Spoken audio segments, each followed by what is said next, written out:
works for you is not going to be the same as what works for me. You know, there are ways that we are collective, but there are ways where we are individuals. So I thought, right, I'm going to have to educate myself. I'm going to have to do things that mean something to me. A big part of that was like, right, doing, you know, in my own small, fragile, brittle way, Brazilian jiu-jitsu. Going like, I'd never done stuff like that before. So going like, and right, live in your body, be in there, and go to Genesis Gym in Marlow. I give them a drop because all these guys are such big fans of your show, you know. And I go there and I do sessions with Chris, that titanium skeleton of a man, that black belt. Twists me up, he can cause pain in ways. I was like, how was he even doing that? And like when I try to do the stuff back, it doesn't work at all. Puts me in my body in a different way.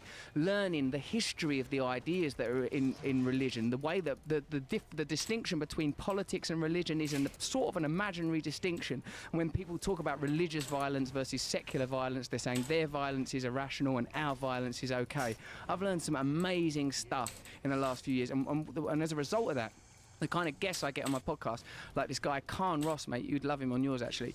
He was a diplomat in the Foreign Service around the time of the weapons of mass destruction and 9/11. He believed in the system. He's like, you know, all he wanted was to work in the Foreign Service. He knew they were lying while it was going on. So he's like, oh, no, this thing I believed in is not true. Like, he's being asked to participate in it. He's come out of the Foreign Office and believes that no centralised power can ever work. We have to have devolved power, assemblies. Anarchism is the word. Anarchy doesn't mean chaos. Anarchy means devolved power to the smallest possible groups, that there's no power between you and I and Jamie, that we're equal in here and we should run the space according to what all of us think as a group, that hospitals, schools, institutions, communities should be run on a democratic basis. You don't need, like, you know, minimise the amount of centralised authority. We need roads to be run, there needs to be some security and all those kind of things, but it should be minimised where possible. That's what this guy came away with, and he explained it real well to me. And what I like, increasingly what I think is that when you talk about that, mate, the cheese grater on the soul, that's the phenomena of the West. You know, that's what people in our countries are going through, is alienation. It's talked about, like, one of the things that another guest taught me about Marxism, that Marxist theory, the way that he criticised and broke down capitalism and how it operates, he wasn't just talking about the economics, although Marx was a great economist. He goes, capitalism will lead to individuals feeling worthless and meaningless because they'll just be cogs in a machine. It will break people's spirits, and that is what's happened. Because but it's still not the only thing that's happened. Go on. It's also created incredible technology, medical innovation, all sorts of different ways that we can make the world easier. Do you think we could keep those things without the cheese grater soul, mate? Because I think we could. I think we could. We've got the stuff now. We could progress with it. We could have different, fairer ways of doing that. And people, like, I think people sort of kill that conversation too early because there's, you know, because it's working for enough people. Yeah, they're throwing out the baby with the bathwater. I think so. Yeah, that's what the whole thing of Marxism is the abandonment of capitalism. It's like, let's go this way. But, you know, you look at what happened when people adopted Marxism. It led to the death of millions and millions of people. Yeah. As has capitalism in a lot of places. Well, you know, more deaths, but it's not reported in the same way. But I'm not saying that we all want to live in communist, you know, or the Soviet Union or China. Terrible, terrible things happen there. But that's what we always revert to. You know, we say, well, is it not possible that we could? For a start, they didn't do it properly. They ignored it. That's what everybody says, but no one's ever done it properly. I mean, we have more freedom today. Human beings have more freedom to behave, more freedom to communicate, more freedom to excel with this capitalist society that we're criticizing today than any human beings that have ever lived ever. There's a lot of negative about it, 100%, but it's also, there's a lot of benefits and positive about it. There are a lot of soulless people that are just counting numbers and throwing them on a hard drive somewhere and buying yachts. That's true too. But that doesn't mean we shouldn't continue to evolve and aspire. I don't think evolution is finished. I know there's loads of good things about capitalism, but I think let's carry on. Let's see what we can do. Could we be doing this better? I believe that we could. I believe that this has taken us about as far as it could go because of certain ecological imperatives and the spiritual thing that you deftly mentioned, that it's destroying the souls of a lot of people, and it's not necessary. Like, when is that? You know, what we were promised in the 50s, and the technological revolution will mean you'll work half an hour a day. You know, like no one delivered on that. People just went, oh, actually, you carry on fucking working, and we'll siphon the profit uphill.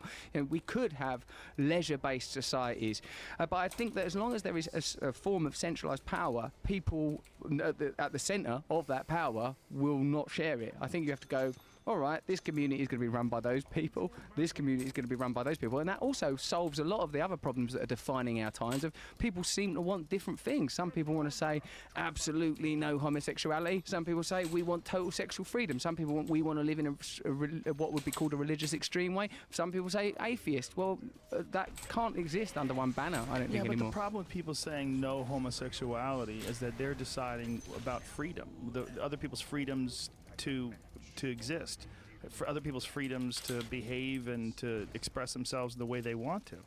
And the real problem with that is a lot of the people that want to control other people's freedom, they're really, the reason why they're doing is they're trying to suppress their own urges and desires. You're completely right. One of the things I'm most interested in is how much of our activity is unconscious activity. Oh, so much. We're doing things, we don't know why we're doing it. The book here that I'm promoting, Recovery, I've written this book, it's my version of the 12 Steps. I read some of it last night. You're in it? Yeah. The 12 Steps is a journey from unconsciousness to consciousness. That's what essentially is. You unconsciously pursue pleasure, you unconsciously pursue patterns because you don't know you're doing it. If you're a smackhead or a crackhead like me, eventually it gets you into such trouble you have to address it. But most people hover along on the cheese grater level, lives of quiet desperation, never realising, hang on a minute, it is possible to be happy. It is possible to be contented, move towards nature. You are yourself doing it. You're going, right, this is what I'm good at, this is what I'm doing. And note the way you run your life. You don't want no one telling you what to do. You don't want to compromise. You want to learn all of this fascinating stuff and fulfil yourself. You don't want to be like, so you've created a road for yourself to do that, but not everybody can, and more people could. And I think there'll always be resistance, there'll always be corruption, because it's in me. Like, I shouldn't spend another second condemning Donald Trump, because I've got an arsehole in me. I'm a greedy person that wants attention and wants people to love me and buy my book and take care of my interests. But your introspective thinking has led you to stop that path. I mean, that's essentially you saw the flaws in hedonistic behavior, and you hit the pause button. And yes. you're thinking about it, and that's very attractive to people because we all see that in ourselves, you know. And when you talk about like what I do and what I've done, the most important thing that I've ever done is surround myself with people that I love. Like I have a really good group of friends and interesting people, and that leads to more. Like they find more interesting people. It branches out and spreads out, and then people listening to this, they become like-minded. They pursue their happiness. They pursue their actual desires. What interests them? Like what they would like to do for their career, for their life, for their craft. Like what do you enjoy? Like find that thing. Surround yourself with like-minded people. And I think we all get fuel from the people that we're around. And it's one of the most underrated aspects of being a person in a community is if you're around a bunch of ambitious people who are creative, who are open-minded and honest, you are inspired by that, and you seek to have like-minded thoughts. Yeah, you're right about that. I think that's another one in the column, the against column for disappearing into the cave and being a hermit or a monk or whatever. Because I heard someone say we exist in dialectic, which means we exist in relationship and conversation with one another. Who are you without other people? You're nobody in an aluminium capsule floating through space. What does your personality matter? You're nothing. Yeah. You know, so you're right about that. You know, that we exist in these relationships with one another. And I suppose what I have sought out is to connect with people on the level of the damage, on the level of the wound, on the level of the vulnerability, not in a pessimistic, let's, you know, wring ourselves out into the gutter way. No, let's recognise that we're flawed, but that together we can create supportive, compassionate, loving communities. And for me, the starting point for that is a life that is predicated on spirituality as opposed to materialism. Yeah. It's predicated on what my consciousness does when I stop thinking, what my consciousness does when I meditate. Now, I don't have the advantage of the DMT experience in the ayahuasca. I'm fascinated by it, listen to it a lot. Why don't you try Kundalini? You know, because I do that. Well, have you ever had any sort of psychedelic experience through doing Kundalini? Because the people that I know that are really into it, they say that they can achieve, people that I know that have done DMT, I'll say they can achieve the same sort of states. Wow. With Kundalini. Well, they're doing it well. Kundalini is one of the things I believe in. This particular tattoo up my finger by Mark Mahoney of Shamrock Tattoos, Los Angeles, is the Kundalini serpent as drawn by Carl Jung, one of the great early figures of psychoanalysis. That the fire in the belly, the animal energy of survival, the energy of creativity, the serpent energy, the reptile energy that's deep in our DNA when we were lizards, when we were creatures that crawled on our belly and lives in us still, can be coronated. The serpent, the snake within can become crowned. It can become royal. Your animal desires can become royal. And I think that the Kundalini, as I understand it, is about harnessing those energies, bringing it up. I do like yoga, and I do have pretty tripped out experiences where I feel like, oh my God, I'm awake, but I am not me. I am not my thoughts. I feel this sense of transcendence, and I only feel them retrospectively. You know, in the moment, there's no me to register it. It's only afterwards think, wow, I lost myself there. Do you feel weird when you finger people with that finger? Because it seems like counterproductive. It does. I know. Don't send that snake in. Like, and to be honest, fingering's become a less significant part of my life. Fingerings are very weird. It seems so rude. It's, like in the expression fingering. It's a dirty business. It's not functional. No, there's no need for it in the adult world. People like it. It's not for a lot of people. Love it. If people ask for it, I say do it. Yeah, let's not deny people fingering. By the snake, give them the snake. Hand that reptile over. Open the chakras. Is this the right moment to tell you I dreamt about you last night? Sure. Knowing it's a risk always to tell someone that you dreamt about them, because once it's out there, it's out there. So, and particularly, you know, check it out. So we were in this dream. We were in some sort of semi-organic forest type world, but that had an industrial component, somewhat labyrinthian. Make of that what you will. Component? Like that, as if, you know, like the Ewoks, how they've made the most of the woods, you know, they've built little huts and stuff, and maybe they'd have little, I don't know if the Ewoks had another couple of thousand years, maybe they'd have built little Ewok trains. I don't know what they would have done, who knows? Maybe. They were lovely, cuddly little guys. So anyway, there was a sort of a small industrial component to it. We were somewhere within that world, and we were doing Brazilian Jiu-Jitsu. Let's use the word rolling. Now, there was a sort of, this is how we know it was a dream, because there was a moment where I had you inside control. Now, from that moment, I moved towards a choke, and you did something where you arched and flipped over very acrobatically and very elegantly. I don't even know if it's an actual move or not. It was very, very beautiful, and I thought, oh, right, yeah, it's going quite well, this rolling, but it seems that Joe Rogan is better at Brazilian Jiu-Jitsu than me. But that, even in the dream world, that seemed like something I had an understanding of. Well, there's Jiu-Jitsu, what's brilliant about it and what's interesting about it is that the more time you put into it, the more you understand the moves, the more moves you acquire, the more moves you drill, the better you get at it, the more it's literally like a language. And that as your vocabulary increases and your ability to, like, even if your vocabulary is very broad, if you don't talk a lot, you'd probably have stumbling conversations, right? But if you get used to talking all the time and you're having a conversation with someone and the words kind of flow. But if you're talking to someone and they're weird and they bark out things and they talk over you, it's awkward and herky-jerky, much like jiu-jitsu.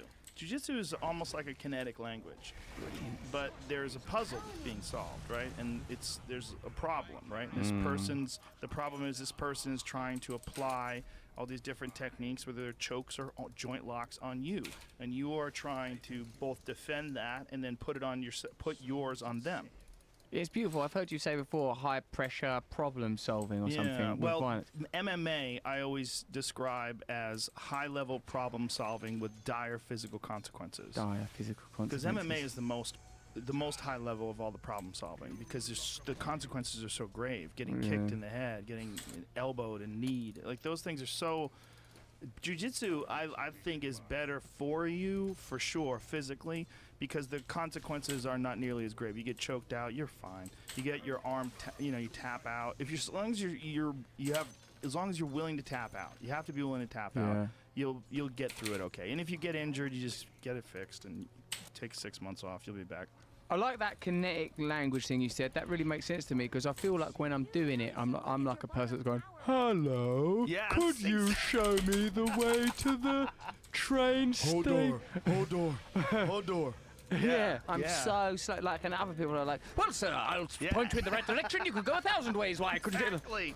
Yeah. Exactly. Do you watch Jiu-Jitsu at all online? No, I don't watch loads of it. Sometimes I look at videos of them Gracies or something and marvel at their effortless capacities and charisma. You should watch, just because you're enjoying it. Watch like current top of the food chain jiu-jitsu guys like Rafa Mendez, watch some Marcelo Garcia, watch some, some of the young guys coming up, Gary Tonin. It's fascinating to watch them apply these new strategies to this old language, because that's really essentially what it is. I mean, what you're seeing is these new approaches. Jiu-jitsu is this never-ending thing.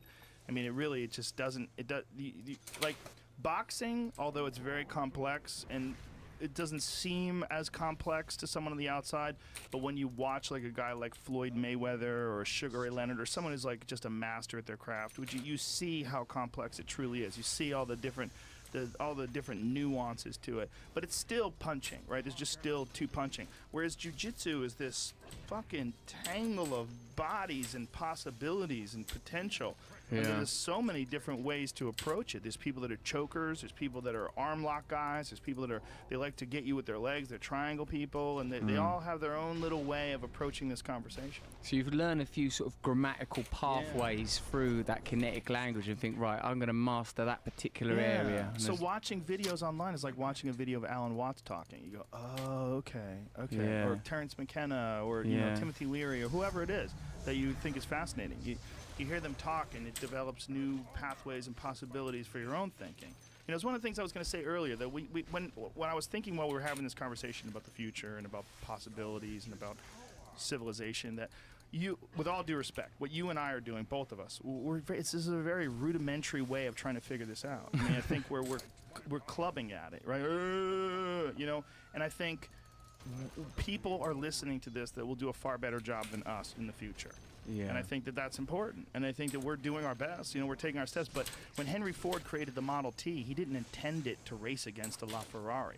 You know, he didn't know what the fuck a LaFerrari was. But if he didn't make that Model T, the LaFerrari wouldn't have been possible. But you can't go back and go, Henry Ford fucking sucked, dude.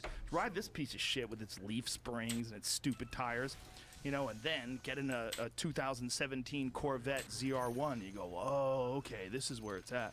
No, it's like all these things have to be in place for the next evolution of it to advance. And I think where we're looking at today with our society is we're hoping that there's a solution out there. But there's a solution, but it's goddamn slow, just like all evolution. It's goddamn slow. It's faster than single-celled organisms to a giraffe, but it's still fucking slow. And we're a part of it, all of us, not just you and I, but the people that are listening to this and the people that are having their own podcasts, their own conversations, and doing TED Talks and writing books. We're all a part of thinking this out. And these little pieces all fit together slowly but surely and create this mosaic of ideas and potential. And what we're experiencing now is just what we can experience in this realm, like in this world, with this life that we're currently stuck in. And then someone 50 years from now will be looking back at our stumbling conversation, trying to figure out a way to engineer society correctly, and they'll have a much better way of doing it. I think that's a very beautiful, progressive argument. I agree with much of what you've said, except to some degree, Joe, even things that I've heard on this podcast. Say when you have Graham Hancock, or I particularly enjoyed it when you got the more sanctioned academic guy on there, and and Graham felt like, you know, you bastards, you're the people that say that my shit ain't real. Well, Graham's such a rebel, you know. It's fascinating to see these people, you know, attacking him for his ideas and his research, but now having less and less ground to stand on. You know, Graham's ideas have been more proven in the last 10, 20 years than ever before. They keep finding these new civilizations and finding this new evidence that human beings have existed on this continent far longer, and that they're traveling all over the world for far longer, and the civilization is probably quite a bit older than we thought. That's right. And so we don't therefore know that this idea of continual progression, linear progression, is the only one. It is possible that when it comes to the realm of consciousness, ancient people knew something that we are struggling to understand. And I recognise that your Model T to Ferrari metaphor is a good one. And actually, speaking to young people now, I do feel that they're kind of more switched on. Geez, look at a baby with an iPad. It seems like they know already. But what I feel is, and this might just be my personal narcissism, that I like to think of myself as the pinnacle of consciousness, that there isn't some other realm, even though, God, I want that DMT so bad. Like, why are you afraid of that? Because it's not an intoxicant. Because I'm a 12-step guy and I'm a sobriety. All horseshit. Stop all that 12-step stuff. You're not going to fall Hold on a back. minute, I've just read a fucking book about that. That's a whole you're book not I'm here gonna to fucking fuck that promote. book. You're not going to fall it's back it's a into masterpiece. addiction. It's not this idea that you're going to fall apart and become a junkie again. It's not going to happen, man. You're past that. You can say that, Joe, but also an integral part of my recovery is the idea of surrender, and I think that's an integral part of a lot of spiritual belief. It's an integral part of DMT. Yeah, I bet. To surrender. I feel you, man. But like to bypass the idea of my egoic authorship, my egoic authority of I am Russell and this is what I believe and this is what I'm going to do. I've surrendered to a way of life. I've surrendered. If I can find some people with 20, 30 years in recovery, clean time, that go, you're allowed to take DMT, I'm like, fucking hand me the pipe. You don't need their advice or their sanctioning. Well, in a way, I do. And by the way, you don't even need DMT. No, I mean, you don't need it, but you seem like you want it. Yeah, because I love the transcendent. I love it because I've always known that this experience of being in a body, in the conscious, individualistic mind, and remember, I've taken loads of acid when I was a kid as well. I know that this is not all of it. This is just, we're just reading one bandwidth of data with our sensory instruments, that there is limitless consciousness and limitless reality. Do you miss that acid experience? Yes. I do. Yeah. I love it. I love it. Is the concern that if you fell into it, like whether it was mushrooms or whatever it was, that if you fell into that experience again, that it would lead you in a downward spiral of addiction? In a sense, it's that. In a sense, it's that. And the fact is as well that I've turned my life round, or my life has been turned around by this program, by this system. And like, you know, the 12-step thing, it does have something in it that's quite, what do I want to say, like it's a little bit ascetic. It is a little, you think like it's about denial, right? But the reason that I've written this book as an interpretation of 12 steps, excuse me, is because I think it's a masterpiece. I think it's a masterpiece at a time when people are struggling with ideologies, at a time when people are struggling with religion because the bad things about religion are so obvious, the bigotry and the violence, those things are so clear to us, even though there are many, many beautiful things about Islam and many beautiful things about Christianity. Our focus tends to turn on the bigotry and the hatred that is present or used out of those ideologies. The 12 steps is accessible to anybody and can be used as a code to unravel your connection to your own individual experience, your own self-centeredness, your own self-obsession. Now, this might not be a problem that you have. This might be the line that separates us. Me, I'm self-obsessed, and I have to, firstly, like, this is how it works. One, you admit there's something you want to change. And like that could be, I'm a smackhead, pretty obvious then, or you're a sex addict, and that's a harder thing to admit because it can be rewarding if you're into adult human females in a culture like I was. But if it ultimately leaves you lonely and unable to have a family, and you feel like you're having a negative emotional effect on others and yourself, then you need to admit it's a problem. The second thing is, could your life be better? And of course it could. And the third thing is being willing to accept help from others, and whether that's a community or from your understanding of a higher power. Now, I believe in God, in the sense that I believe that there's limitless consciousness, that my individual consciousness is connected to something that I can't understand, that no one can ever understand. And again, as I've heard on one of my own podcasts, as a matter of fact, Yanis Varoufakis, who led this political movement in Greece, he said, we will never know whether consciousness preceded matter or matter preceded consciousness. And in a way, it's irrelevant now, because spirit, this quality, is here. It's here, and it's a big part of what human beings are, and it isn't dealt with by consumerism, and it isn't dealt with by contemporary politics. People don't talk about love, kindness, togetherness, but these are the dominant things in our lives. That's what's most important to me, the people that I love. Like you said, the connections with the people you have that become your reality. But a political system that reduces you to a component of an economic machine is never going to fulfill you. So what I now believe is that by what I think this book can do is give people a guide to reaching their own spiritual truth, because it's completely non-prescriptive. It's like your version of God is going to be different from mine. Your personal inventory that you draw up will reveal the truths of the way you see the world and the problems you've made. The communities that you belong to will support you, and you can change your patterns, you can make amends for your past, you can continue to stay present. And a vital part of this program is prayer and meditation, continual connection to the moment, so you don't lose yourself in your past or the projections of your future.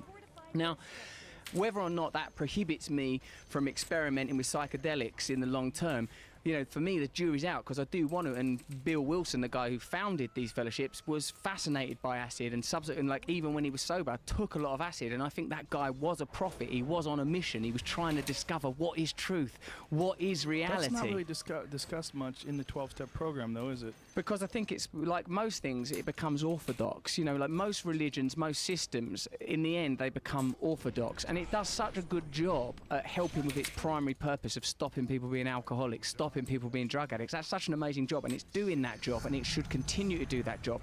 What I feel like I wanted to do is extract the thing that I think is amazing about it and say, oh my God, anyone could use this. You hear this again and again from people that have got long time clean in these programs. Everyone should work this program. Everyone should know what is the impact because your mum treated you that way, or your dad did this, or this sort of shit happened to you at school, or you were abused. You're still carrying it in your consciousness. We touched on it a moment ago, Joe. If you're, like I say this, you don't choose between having a program and not having a program. You choose between having a conscious program and an unconscious program. If you're not working in a conscious program, you are being worked by your unconscious program. This is what I do if a man makes me feel intimidated. This is what I do if a woman makes me feel like I'm important. Holy this is what fuck. I do if I have a bad day. Program. The program of your class, the program of your school, your family, your culture, your time. And this 12-step system can debug you from it. And it's not anybody else telling you what to do, because it's your own version of a higher power. It's your own version of a truth, except it's guided by the idea, become free, connect to who you really are, and become benevolent and loving to others. You know what I think is really important that you said earlier about there's no political system or no politicians that are talking about love and values and caring and a sense of community. I think that's the solution to what we're fearing about Brexit and Donald Trump and the rise of, you know, just this turning of the apple cart, this thing that people are seeing right now that they don't like. And the hateful rhetoric that people are most disturbed about, particularly with Brexit, right? That's like the big thing that people are really disturbed about, is that it was fueled by this fear of the other. Yes, right? that's right. But isn't it possible that if people decide that didn't work out, whether it's Brexit or Trump, that the response to that would be the rise of this ideology, the rise of someone who's going to talk about love and community, someone who's going to be genuine. I mean, we don't have that person now, but it doesn't mean that person can't exist. And we've only had 45 different presidents. We haven't had every single version of what's possible for a human being to be interfacing with the entire civilization of the United States of America. I think it's pretty clear what that system delivers. I think that those power systems are evolving in this direction. I think that this is, like, if not the pinnacle, I think it's possible that there are better versions of a president, but I think that systems that are that centralised will always deliver inequality. I think it's impossible for them not to, and I think that they should be evolved, altered, devolved in a sense, broken down. Yeah. But I do agree, one of the things that I think is positive about cataclysm in politics, something like Brexit, like when Brexit happened and when Trump happened, I felt this sort of, I'm a trickster, I'm a comic, I live in mischief, I live in the madness that's just behind reality, and I thought, in a way, this is good, not for I know, like, people's lives would be negatively affected when we've seen the rise of divisive politics and, like, sort of quite old-fashioned ideas about sort of ethno-nationalism and that kind of stuff, but the good thing is, precisely as you say, Joe, that it does open the conversation up for someone to say, oh, hold on a minute, I think we've just left out love, kindness, unity, togetherness. Like, these things perhaps people will be open to. Whereas I think if we'd stayed in the European Union, if we'd had Hillary Clinton as president, it's a bit more business as usual. We're not forced, we're not staring into the face of madness. We're not forced to address things are going wrong. I talked to my friend Sturgill. Do you know Sturgill Simpson, the musician? He is a brilliant musician, and he sent me this text message of a conversation that he had with Dr. Rick Strassman. Dr. Rick Strassman is the guy out of the University of New Mexico who ran those clinical tests on DMT. He wrote the book, DMT, the Spirit Molecule. But he was quoting, when he was talking about the times that we live in and how fucked up everything is, he was quoting this, I forget, I think it was a monk who said this, that we are constantly in a fight between 49.9% and 50.1%, good and evil, and that they fluctuate back and forth, and that we feel like we are just like a speck of dust, because we are both a speck of dust and the most important thing in the world. Brilliant. Because the actions of one individual literally can influence the course of the human race, the course of our civilization. and that this period of flux is what creates growth and change, and that the tipping of the apple cart and the positive thing about having someone like Donald Trump, and I don't like Donald Trump more than I like Hillary Clinton. I didn't like either one of them. And what Hillary Clinton represented to me was this lifelong politician who didn't support gay marriage until 2013. What she was to me, what she represented to me, was an obvious magician, someone who I could see them pulling the cards out of their sleeve, and I'm supposed to not pay attention. Yeah. It's bullshit, right? Yeah. And what he represents is the ego, unfettered and flaring out with crazy hair and a fat belly and little hands and the whole deal. It's just this chaos ego, putting his name on buildings, and that we're realizing that both of these are terrible options, and that this system is a terrible system. When we have what's essentially a popularity contest to see who controls nuclear weapons. It's insane. It's literally insane. And that the only way this is going to change is by having this incredibly upsetting moment for everybody where they're looking around going, what the fuck is going on? And then new ideas get introduced. And I don't know what those new ideas are going to be, or who's going to introduce them, or how someone is going to come along within the next 3 years and challenge this current system in a way that's appealing not just to the right and to the left, but maybe in some way to just human beings. Maybe in some way to human beings they realize, like, we're not going to get by in this world by enforcing right-wing politics and ideas and this sort of ideology, or left-wing ideas and politics ideology, but freedom and love and community. And to be free to practice your own level of concern